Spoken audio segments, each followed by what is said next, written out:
Welcome back to Man vs. Meeple. Today we're going to be taking a look at Teotihuacan. This is a game from Daniel Tasini, one of my favorite designers. Did obviously Tzolk'in for you as enthusiast hobby gamers out there, but also did Voyages of Marco Polo. Which is one of my favorite games. Which is one of your favorites as well. This is a unique style of game. It's kind of an action selection, worker placement, pseudo worker placement game, but it takes place on this giant rondel. Yeah, it's super interesting. Actually, I can't say that I've seen anything exactly like this before. We even struggled kind of to classify this because it is so unique.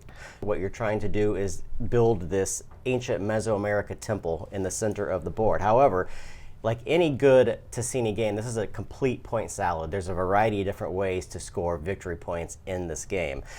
All right, let's talk about these components. Now, this is a prototype version. It's pretty close to being done. However, all the tiles aren't completed. Obviously, all the different components aren't 100% done. All right, so what you're seeing right now is the actual main board itself. The main board is broken into a number of different locations. Each of these locations is a different type of area that you'll be moving your workers around, and your workers are represented by the dice. And what's really cool, and these locations aren't set in stone either. Yeah. You actually can add tiles to these locations and really change up the order that things come out. Yeah, absolutely. So each of these different locations has these tile boards, meaning that you can swap locations, but as you add or introduce these tiles to them, you're going to be swapping the locations. And the great thing is that these workers only have an X number of spots to move, so you really have to kind of time how you're moving your workers, and this can throw that whole thing into flux. Yeah, it changes the game every time you play. Also, each of these different locations on these boards have tiles that can be adjusted as well. So as you introduce these boards, you can also introduce new goals or achievements that you're trying to complete, which again changes the dynamic of the game completely. You can even change the end of game scoring tiles too. Yeah, absolutely. Like everything in this game is variable. It's kind of crazy. So as I said, there's a number of different locations around the outside of the board, and there's 8 of these. Each of these different areas are designated, such as the palace or the stone quarry, which allow you to take actions in those very specific areas depending upon the dice that you have in there. In the center of the board, you have a number of different regions as well. In the very center, you have the temple, and this is the pyramid that players are going to be cooperatively building through the course of the game. On the left side, if you're familiar with Tzolk'in, this is the temple track. You're going to be ascending your discs, in this case cubes, up this temple track, getting benefits, but also trying to get into the game victory points depending upon how high you ascend in each of these temples. And over on the right side of the board, you're going to have the Avenue of the Dead plus the solar calendar.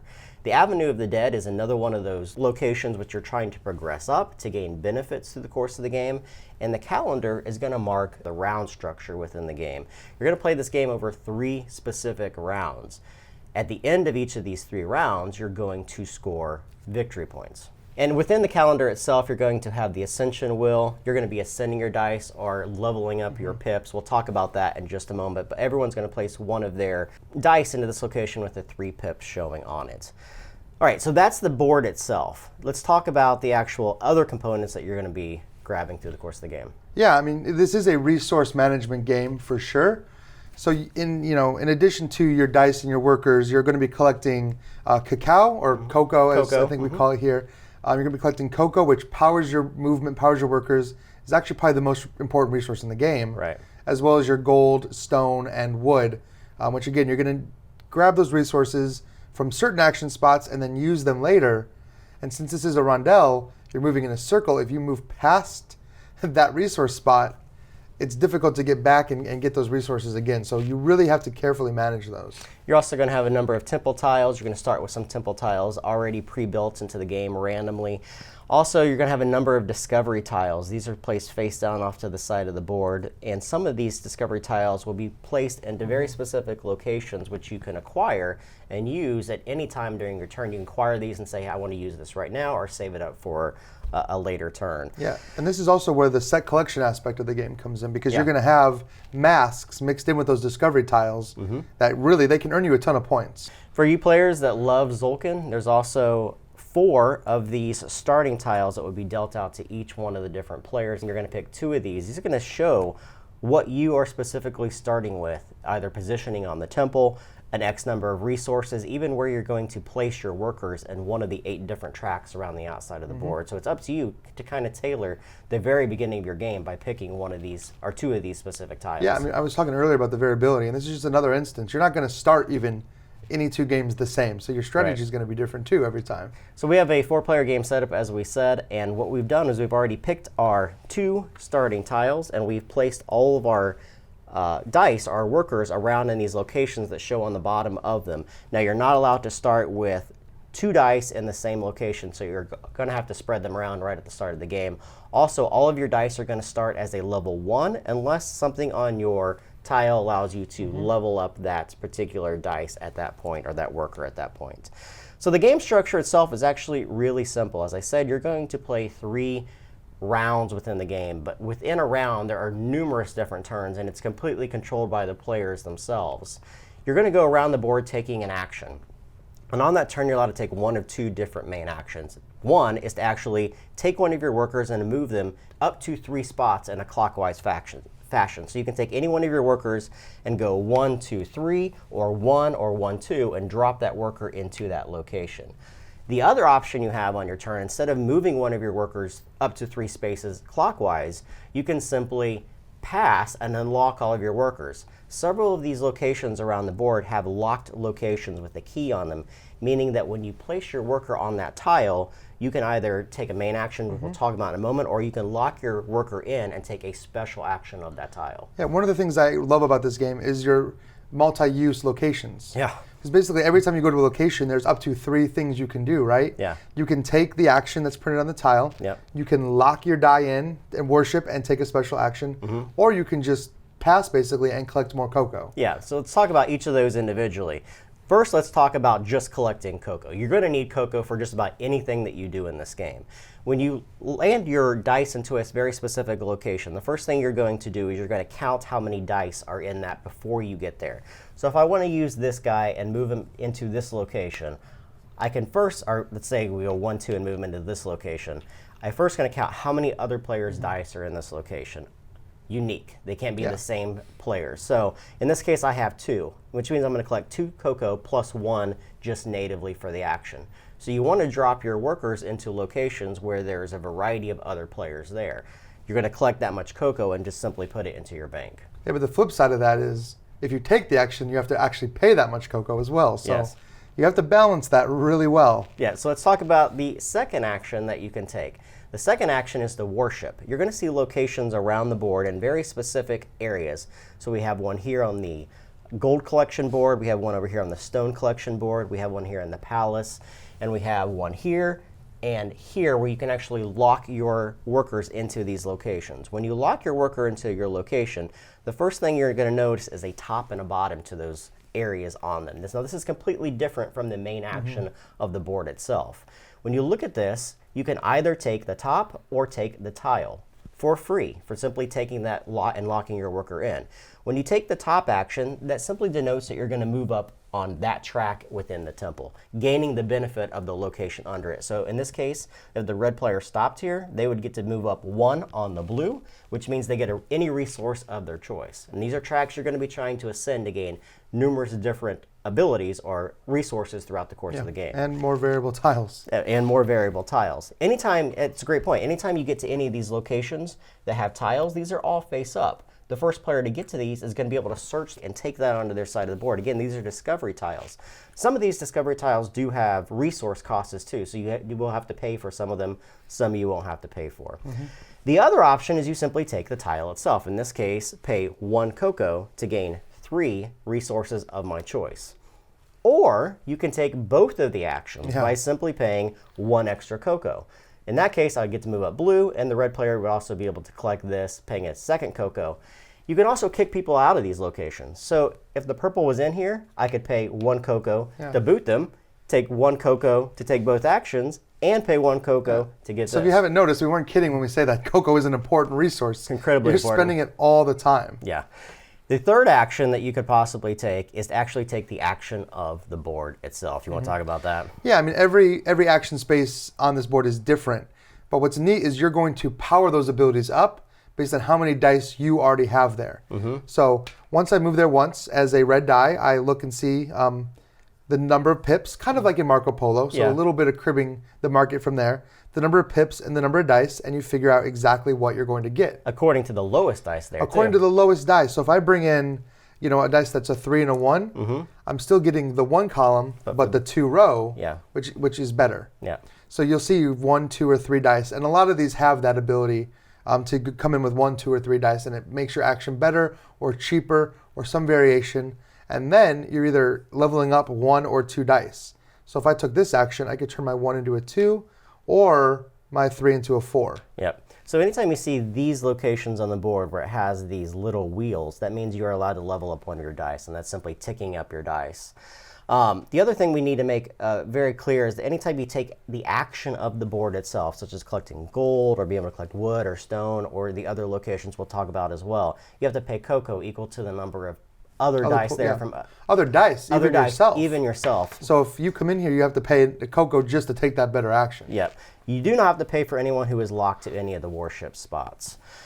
Leveling up the dice. Let's talk about how that works. It's a really cool mechanic. So the dice have numbers 1 through 6 on the pips. However, you'll only have dice numbered 1 through 5 anywhere on the board because once they hit level 6, they ascend. This is the cool portion. A couple different things happen when you ascend. One is when it clicks up to the 6, he is going to tick all the way back down to a 1 and be placed onto the palace board, the starting location. The second thing is you get to take one of the actions on the ascension wheel. There's 5 different actions you can take. One of them is to be able to gather a 4th dice or a 4th worker. That's great for being able to take those harder actions. Or spread yourself out different spots on the board. There's other ways to gain just flat out victory points, cocoa, move up tracks, or to pay 3 cocoa to move up 2 of the tracks. There's a variety of different things that you can do when you ascend on the wheel. The other thing that's going to happen whenever you ascend is this marker is going to move 1 step forward. This will naturally move forward at the end of the last player's turn on every round, so it's kind of the internal clock within the game. Yeah, and I think this clock concept is really cool and very thematic. I mean, the culture was obsessed with like the solar patterns and the eclipses, and so it's cool because that's what signifies the end of the round, right? Is when the sun and the moon discs meet in the center. Right. One of the final things we need to mention about the actual board itself, we mentioned the different locations that you can worship. There's going to be a point in the game, or several points in the game, when your workers are locked into a location, meaning that you can't move them out of those locations. You can spend your entire turn and lock all of your workers, simply taking them out of that lock location and putting them back into the main spot of that action board. Or you can spend 3 cocoa before your turn takes place to unlock all your workers. So you still get to take the action or take a turn that round. Yeah, and I'd like to say that most of these actions on the board are pretty familiar to like resource management and spending resources, but there are a couple really unique things and really important things that happen on the board. And one of those is the build pyramid tile, right? Yeah, the construct. The construct tile, because you're going to be doing this a lot in the game. One of the alternate in-game conditions is actually building this pyramid in the center. Yeah. And every time you go there, you can pay a cost, take one of these pyramid tiles, and place it somewhere on this pyramid. Yep. You're going to gain victory points based on what level of the pyramid you're building, plus extra victory points for matching Tiles symbols. underneath, Yeah, so it's pretty important to do this. If you match a colored symbol, you actually also move up on the track. So they give you lots of incentive to building this temple. Yep, and the temple can be built up to 4 layers high. Anytime you build the second level of the temple, it's got to be over 4 different tiles. So it has that natural progression of becoming smaller at the top. Then you have the decoration tiles, which also can be used. Yeah, and these will go on the edges of the temples, and you kind of build it up the pyramid. These have to be pointed towards the middle. So you're trying again to match icons that are underneath them to gain victory points and to be able to move up on that temple track as well. You're also gaining victory points for doing that, but it does cost 3 gold in order to build any of those decorations. Yeah, and every time you add to the temple, either through decorations or tiles, you move up on the pyramid track here, which is going to score you points every round, right? So between that, moving up these tracks, moving up the City of the Dead track, there is a lot of things you have to pay attention to when it comes to scoring. Yeah, let's talk very quickly about the Avenue of the Dead, or the city tile over here. You can also land on this location and pay 2 wood to be able to build the leftmost house. When you take that, you're simply going to place it into any one of these locations according to how many dice you have in there. This is going to be an end of the round scoring as well, and we'll talk about that right now. So you're just going to keep going around the board until the end of the round is triggered. That happens when this comes all the way down. Now, remember, this is going to move at the end of the last player's turn every round, and every time one of the dice is ascended. When that happens, you're going to play one more round around the table, and then you're going to have a scoring round. And there's a variety of different things that are going to happen during the scoring round. The first thing that happens is you're going to look at the temple itself and see how far each of these players has progressed on this track. Whoever is leading, they're going to get a flat out 4 victory points.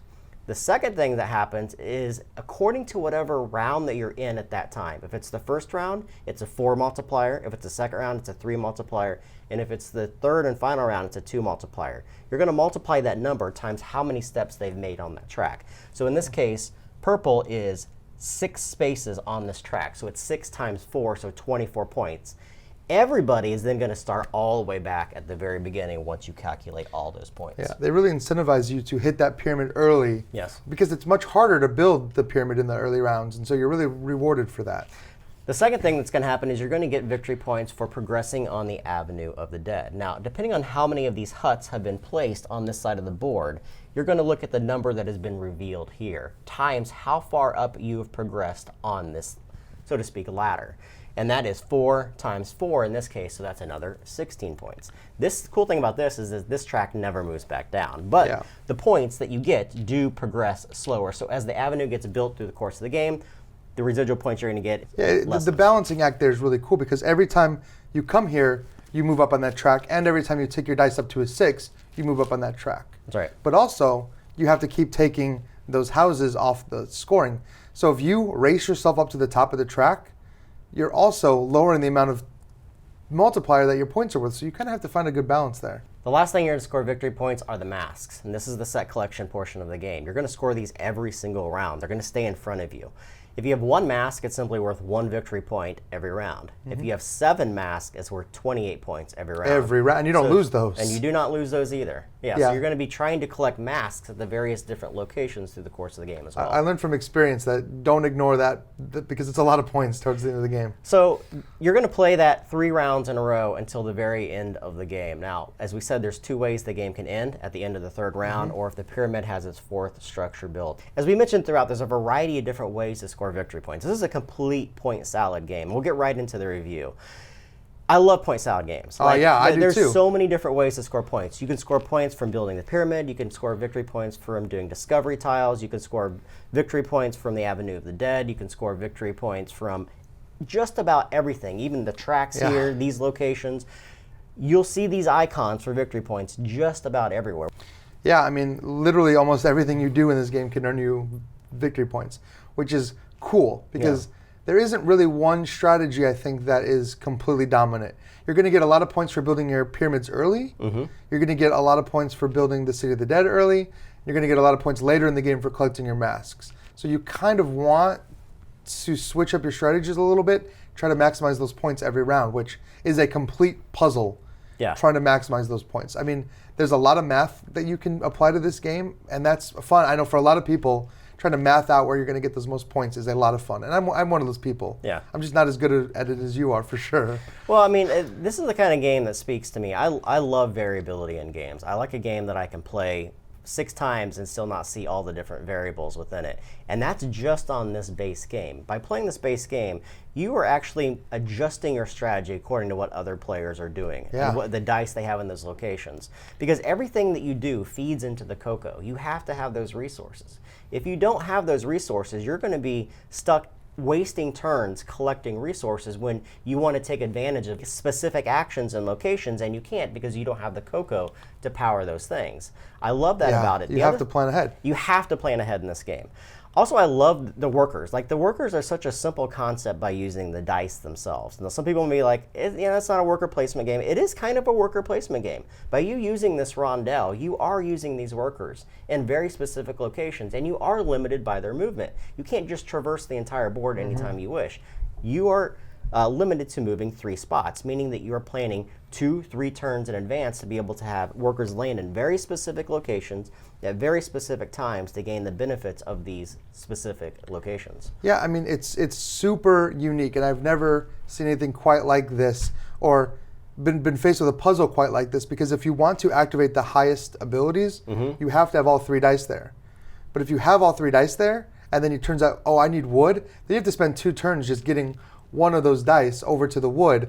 Whereas if you spread out all of your dice across the board, you can kind of trigger those abilities exactly when you need them. Yeah. So you have to decide which of those things you're going to do. It's not always an easy decision. Well, it's a great decision too, because when you look at the what you get to collect for these specific locations, let's just look at gold here, for example. If you have a 1 die in here, even for the 1 location, even if your lowest is a 1, they're pretty crappy rewards. But if you look at the highest, by getting 4s and 5s and 3 of them in there, 2 advancements on here, getting the resources from those advancements plus 4 gold is huge. All of these have giant benefits if you're able to do those very specific dice combinations in those locations. I mean, you have to time when you do those, Yep. and you have to time when you ascend, because every time you take one of these actions, you have to tick up a die. Yes. So if you move your 5 somewhere without thinking about it, it ticks up to a 6, goes back to a 1, and returns to the palace. Yeah. If you weren't prepared for that to happen right then, that might kind of mess up your strategy for the rest of the round. Yeah. The only con I'll say, and this is my only con for this game, is the fact that your first time playing, and once you play the game a couple times, you'll recognize this. The mask strategy is very powerful. It's if super you are powerful. able to collect masks early in the game, you're going to be collecting a large number of victory points. Masks do have a cost. Most of these have a resource cost. You do have to have your dice in locations at specific times. They usually require you to advance on these or to be able to lock your dice into locations. So they are going to take time in order to acquire, but if you're the only player at the table acquiring these and you're gaining 20, 25 points every single round, it's going to be hard for other players to catch up. If you make everyone aware of that at the start of the game, I think it will level the playing Yeah, field I think significantly. more than just specifically the masks, all of these strategies have a time and place to use them. Yes. Right, like you need to slowly be collecting masks. And I mentioned it earlier, but the pyramid, if you hit that hard and fast early, you can get 24 points in the first round from that. But then the last round, to even get 20 points, you have to make it all the way to the top of that track. Yeah. So like, there's very much diminishing returns from the pyramid, from the City of the Dead. And so you really, like the first time you play this game, that's very difficult to understand that the strategy you're using the first round is not going to work so well the second round. You're actually encouraged to change your strategy halfway through the game, which usually that penalizes you, right? Like if you don't fully commit to something, but you kind of want to do a little bit of everything here. Plus the variability in this game. As we said, the variability comes in not only who you're playing with at the table, because where the dice are located is extremely important, but also the way that the discovery tiles come out, the locations that they come out to, how the pyramid is built, which pyramid decorations come out, and then all of these different boards that are going to be placed in the numerous different locations. Not to mention the tiles that can go over those boards to change in-game scoring, to change all of these different things that you see here within the palace. There's just a ton of variability in this game, even the way that you start the game. And I love that. I love these starting tiles. I love building this pyramid. I mean, this game does a lot of things I love. Like I said, Marco Polo is one of my favorite games. Tzolk'in is one of my favorite games. This is right there with them. I mean, I need to play this a few more times to see if it unseats Marco Polo for me. But I love that it takes some of my favorite things about Marco Polo and just adds other layers on top of that. I think this will be huge. I believe it's releasing at Essen. It's a fantastic game from Ticini. If you guys like Tzolk'in, if you guys like Marco Polo, this is a no-brainer for enthusiast gamers. Oh, absolutely. It's actually pretty easy to learn for non-enthusiast gamers as well. So that is Teotihuacan from NSKN. It plays 1 to 4 player. It does have a solo mode. If you guys are interested, if you guys have any questions about the game, make them in the comments below. Subscribe to us, follow us on Twitter, like us on Facebook, everything else that we do, and we will catch you guys next time.